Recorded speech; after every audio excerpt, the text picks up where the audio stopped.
yang perlu saya sampaikan, mestinya setiap sampean menyampaikan pendapat itu langsung ada ibaratnya. Ini kan kebanyakan ngomong tapi ibarat tidak ada, ya kan? Yang kedua, ibaratnya jangan pakai ayat Al-Quran, tapi pakai ibarat fuqaha. Kalau kayak tadi antu'addul amanati ila ahliha, itu terlalu masih itu kan ayat Al-Quran yang masih terlalu global umum. Mungkin mujtahid itu. Yang perlu saya sampaikan pertama. Yang kedua,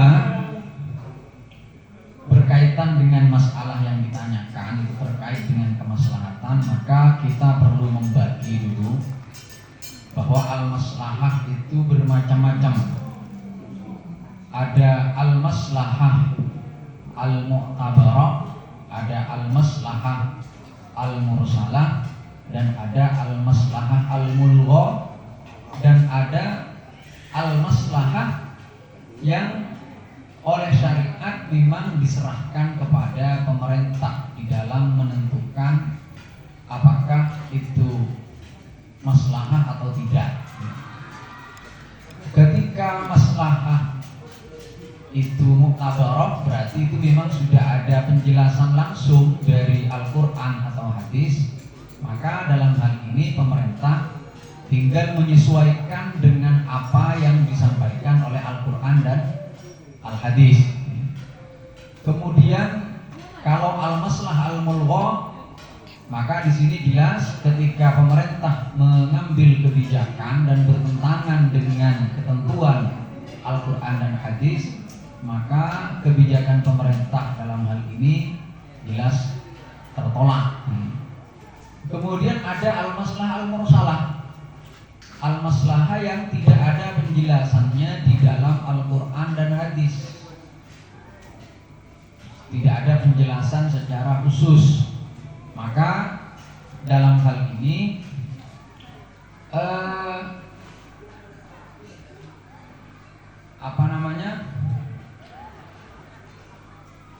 perlu dikaji tentang mana yang maslahah, mana yang maslahah. Nah, di dalam pengkajian ini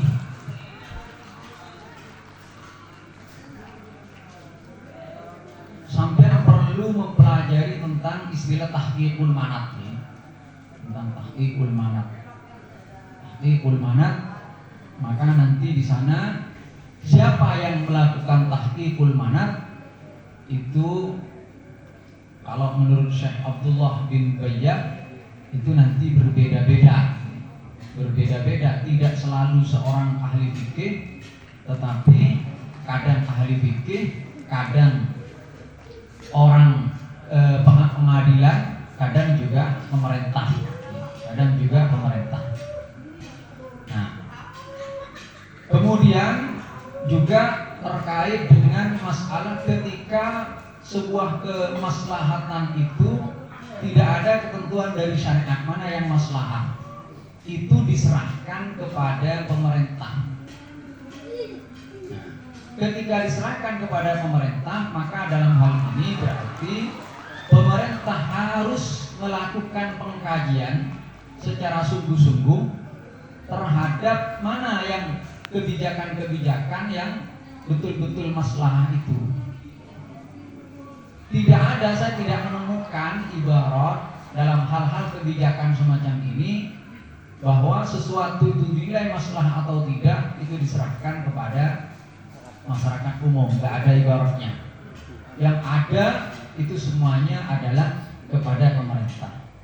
Hanya saja memang pemerintah dalam hal ini kan tidak semua pemimpin, presiden misalnya, kemudian mengetahui segala hal.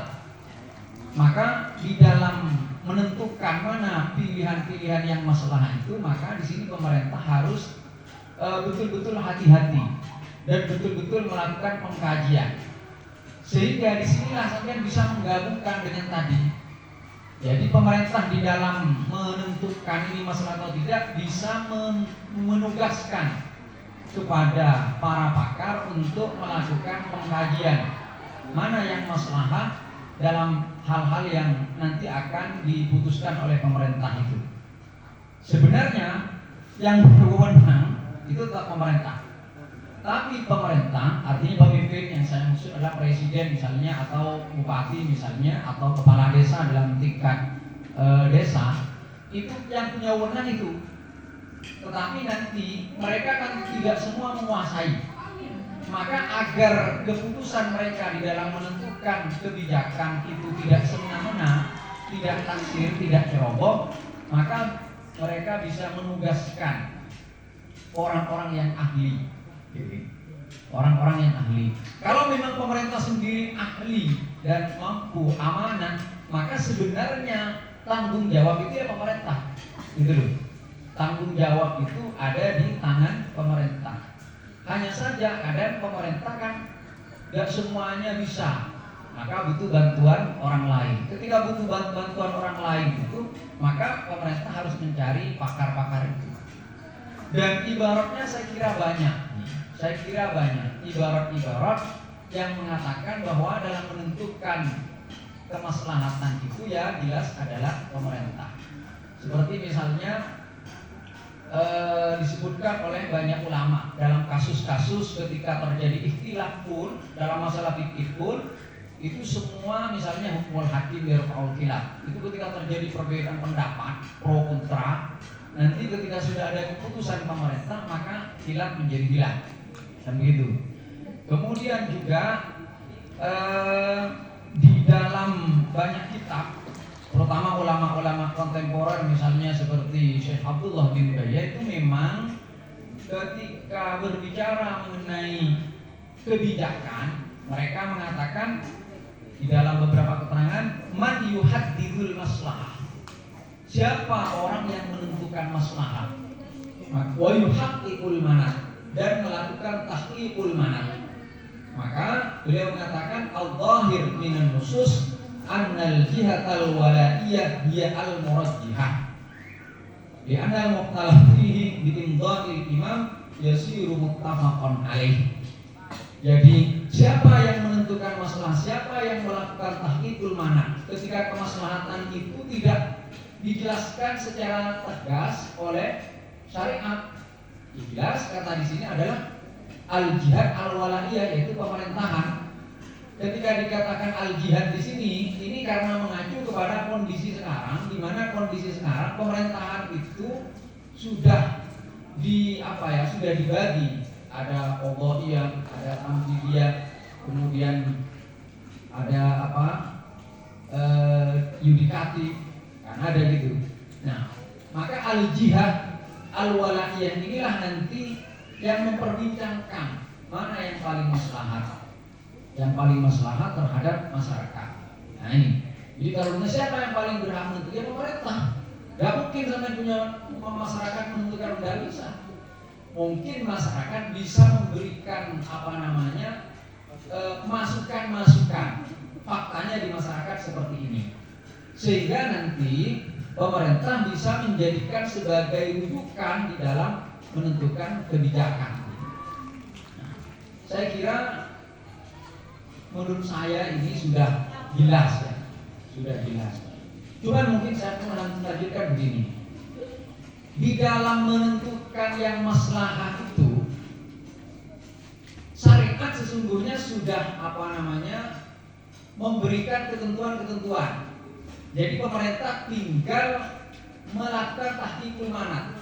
Misalnya, kalau di dalam asbah an-nadhair, di dalam kaidah tasarruful imam ala ra'iyah manutun bil maslahah, itu kan sudah dikasih contoh-contoh.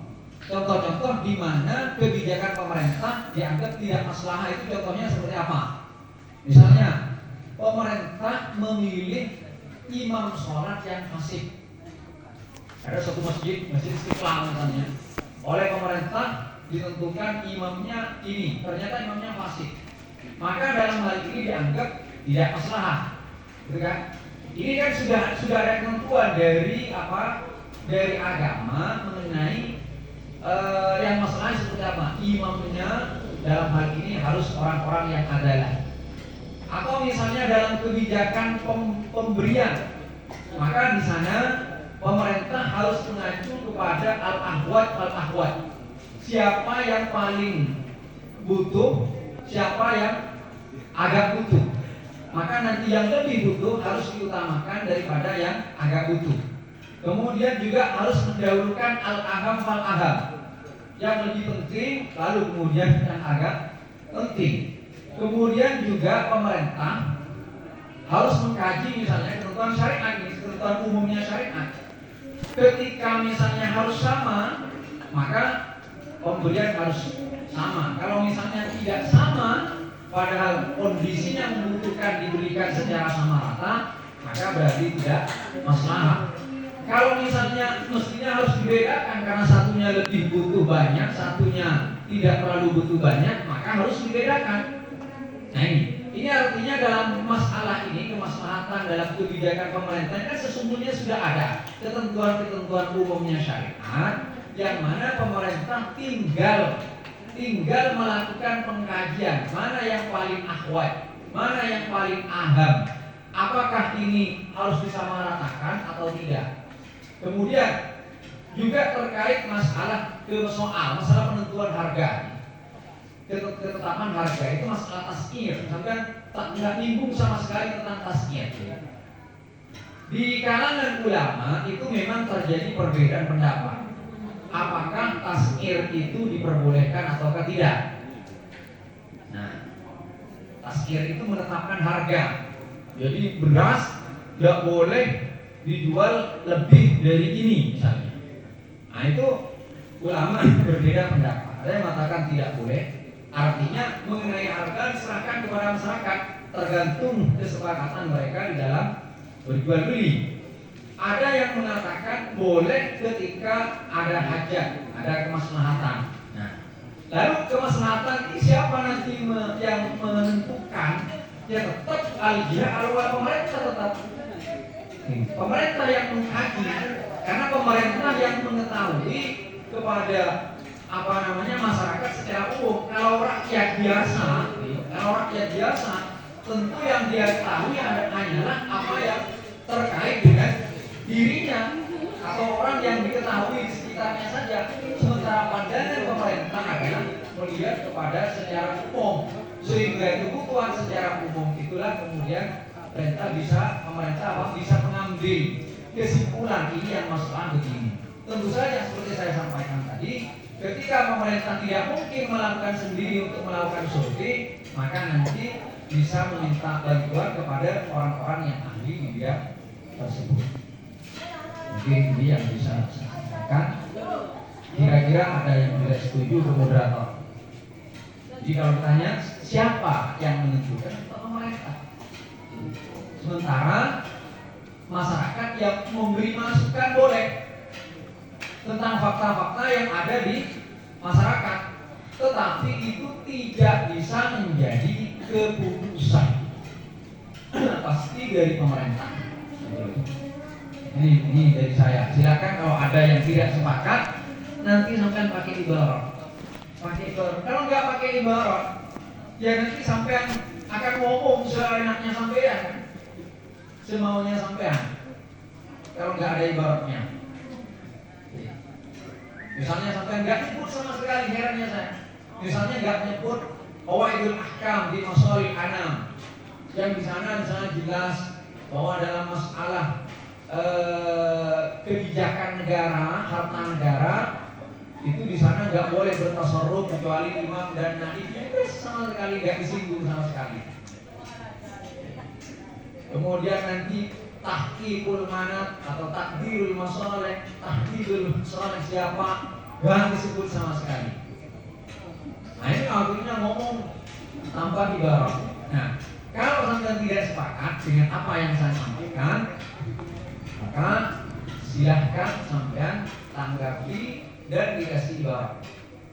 Saya kembalikan ke moderator.